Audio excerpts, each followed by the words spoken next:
All of us probably have remembrances of being approached by evangelical types when we were teenagers. And I remember very clearly people who were trying to get me to become apparently more Christian than I was, that they said, if you were charged with being a Christian, would there be enough evidence to convict you?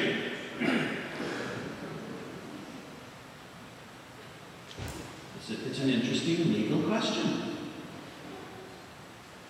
Because you would think that this immediately means that is there enough evidence of what you've done? What have you done for me lately, sort of thing. But actually, if you're to be convicted in the American court of law, there are several things that have to line up. Some of them I understand, some of them I don't. But two of the most important things are your intention and your conduct. What's going on in your head before you do the thing, and the thing that you do. Because if you do something sort of accidentally, it's a whole different thing in the American court system. If you accidentally rob a bank, well, that would be tough. If you accidentally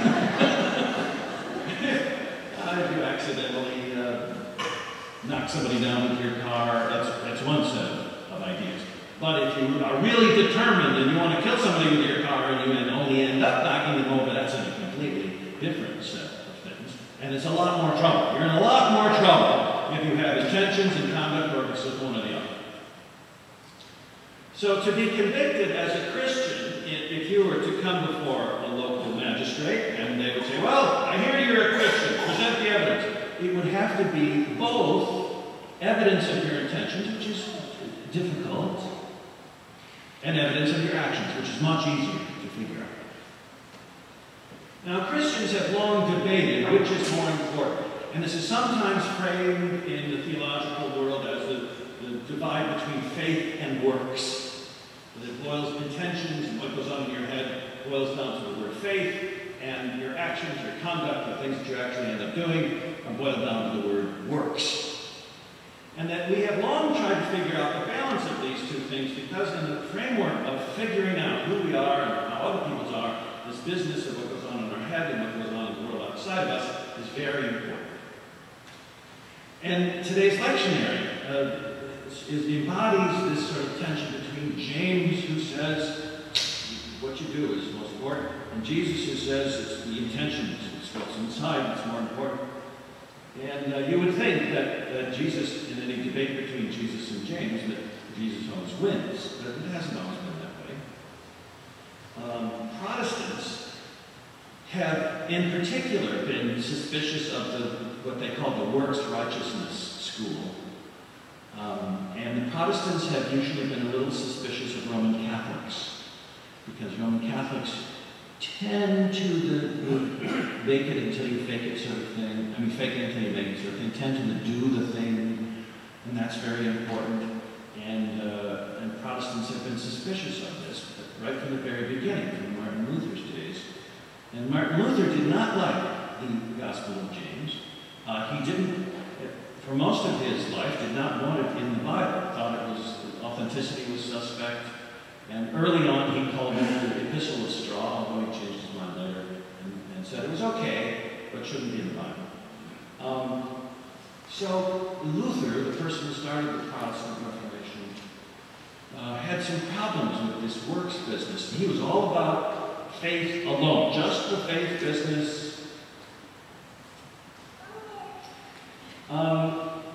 And, you know, we can call this a theological debate, but let me translate that into how the church is seen today and how it's the same problem for us today.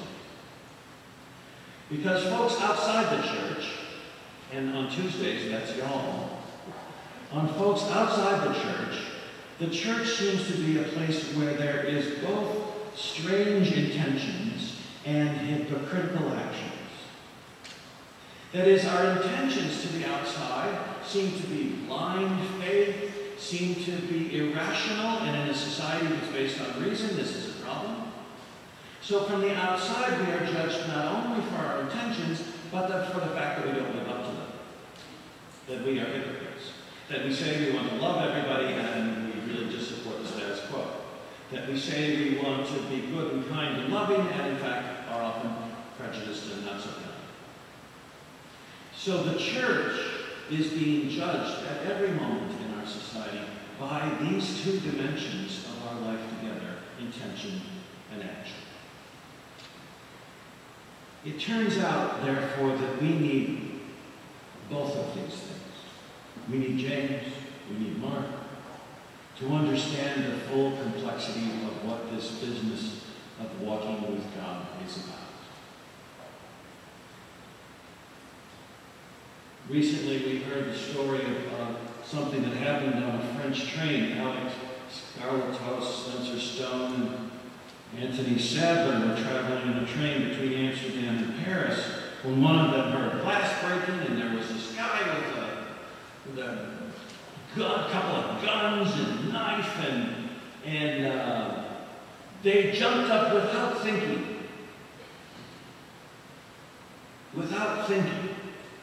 And tackled him and wrestled him down, and after another person, who you don't hear about quite so much, had also challenged him. But they actually subdued him and are hailed as some sort of, as heroes, as they are, because they did what they did in great risk to themselves. They didn't know the guns had jammed or were empty. They did this without having some sort of internal debate. Gee, I wonder if I should go tackle that guy. Let's have a committee, and we'll talk about whether or not we should tackle him, and we'll decide in a very reasonable fashion about whether or not we should. They did no needs analysis, cost-based analysis. They did know there was some immediate response by all of these people to the situation of danger to themselves and others. It turns out that this without thinking responsiveness, so that all three of them in interviews talk about the same response that they had. They had no real rationale to it. It was just the impulse. It turns out that in a review, there's a review of everything in psychology, as we discovered. It turns out that the vast majority of acts of heroism, that this is the measure of these acts of heroism. They are just unthinking reactions. People respond to do the right things just almost impulsively. They are not exactly instinctual, but they are certainly a quick response. So, they didn't have time to reason out this act of sacrifice. Something in their intention and in their action caused them to do the right thing immediately. And I think in the church, we want that. We want to have our hearts in a godly place and our actions in an effective place. We gather here to figure out our intentions and to work together on our actions. So this dichotomy that has split the church is something that we must do together. Any one of these without the other is empty. And so let's talk for a second about how we might develop our intentions and how we might develop our actions so that these things might work better together. To develop our actions, we have to figure out some things ahead of time. To develop our intentions on what we think about something, we have to think about the thing. We have to sort of know what's appropriate and what's not appropriate in some way in our head. We have to have sort of figured some things out. Now, there's a couple of ways of doing this. We can actually have talked about it. We can either blindly obey, which when you're a child and don't have time or anything to figure it out, that's what you do. Don't put your hand on the stove. You do it because your parents told you to do it, not because you have figured out the temperature of the stove and what would happen if you put your hand up there. No. This is an act of obedience. And sometimes in our life, when it comes to things that we haven't yet gotten around to figuring out, our intentions are appropriately fixed on obedience to God. You know, I haven't tried killing someone. I haven't tried murdering someone, so I'm not quite sure what it would be like. So sometimes we just have to trust God to say that would be bad. Bill, don't do that, Bill. That would be bad. There's some things that are so bad that you're not really going to experiment with them. You're just going to not do those things. But especially in this town, we're going to want to figure most things out. In this town, we're going to want to think about it beforehand. We're going to want to parse it all out and say, well, exactly. I'm going to agree with Commandments 1, 6, and 8. I'm a little iffy on 2. You know, I'm just picking those out of my head, by the way. And we're going to sort of evaluate these things. And that's fine as long as we actually end up deciding. As long as our intentions actually get to the point of conviction, that's fine. But if we together decide to talk about something and never end up doing anything, or talk about anything to the point of paralysis, then that's not so fun. So our deliberation is necessary, but needs to take us into some sort of place in which we have certain convictions, and that we are prepared to act on them, which is the second step. Jesus points out that it's not all about the rules, it's not all about obeying, that something has to be internalized, that something has to be owned as our own in this business of faith. We can't do it all, but there is a serious percentage of this that must take some internal gumption for us to decide. And we need to talk about it, we need to think about it, it just doesn't drop on us, this gumption. This gumption is something that is generated by talking to people, studying, working. It requires a certain sort of honesty and humility to develop these intentions, because it's not just all about what we are doing now. If we are honest and humble about things, it may turn out that we need to have intentions that are not exactly in conformity to how we are now. A recent study listed the 5 most common bad habits of Americans. Now, you're going to argue with this list, I guarantee you. But here is a recent study. Anytime I say that now, I have to think about the study of studies that came out this week that said 70% of them are non-reproducible. But so here is the study about their common bad habits. They probably polled, if it was a Jeopardy, they polled 100 people, and this particular sample had these 5 bad habits: procrastination, being late, hitting the snooze button on the alarm clock, 4, overspending, and 5, overreaction to criticism. As the top 5 bad habits of Americans. Now, of those 5, we're in real trouble because 4 of them have to do with putting off doing anything about any of our intentions.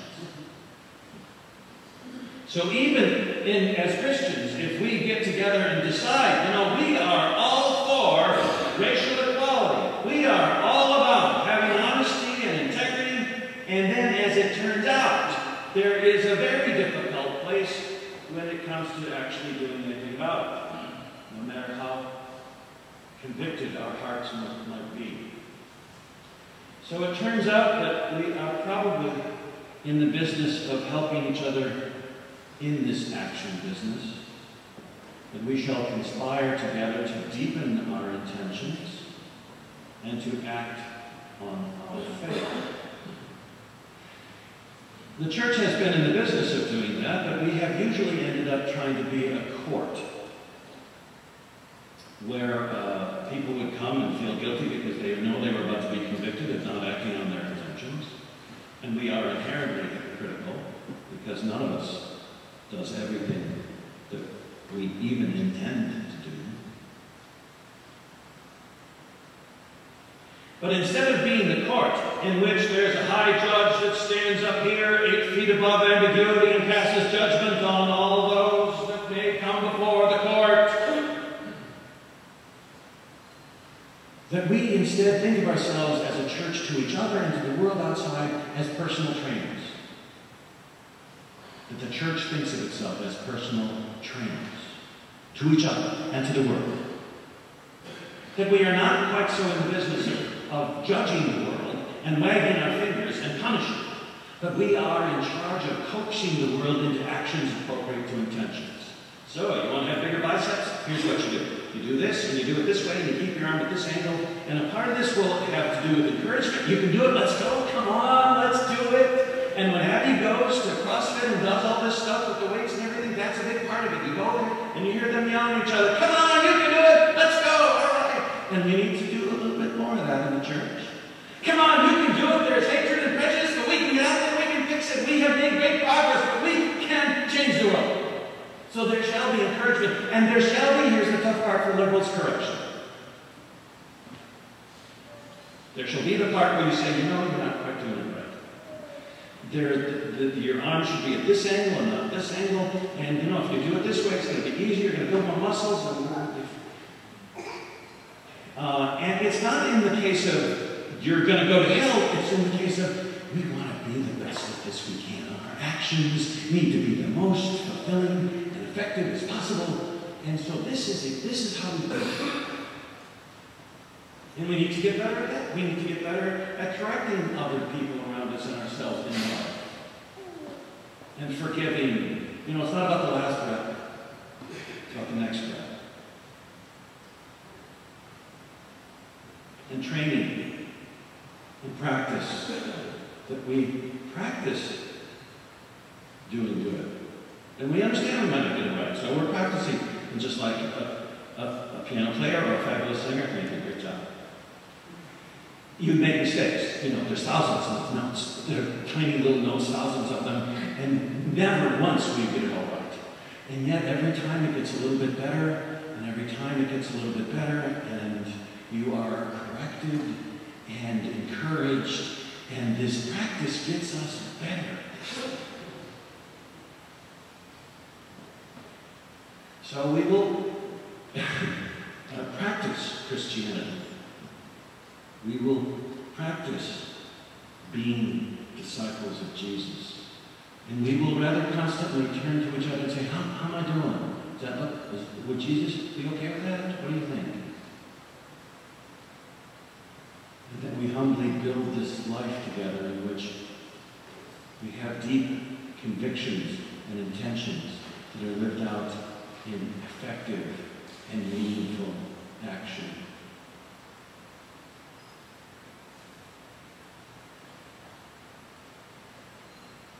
Start with something small. Develop a particular small intention. Work on a particular small action that brings that about. But this is the whole picture. What we intend with our hearts and what we act with our faith is the whole business of faith. Let us deepen our reach for holiness, our incorporation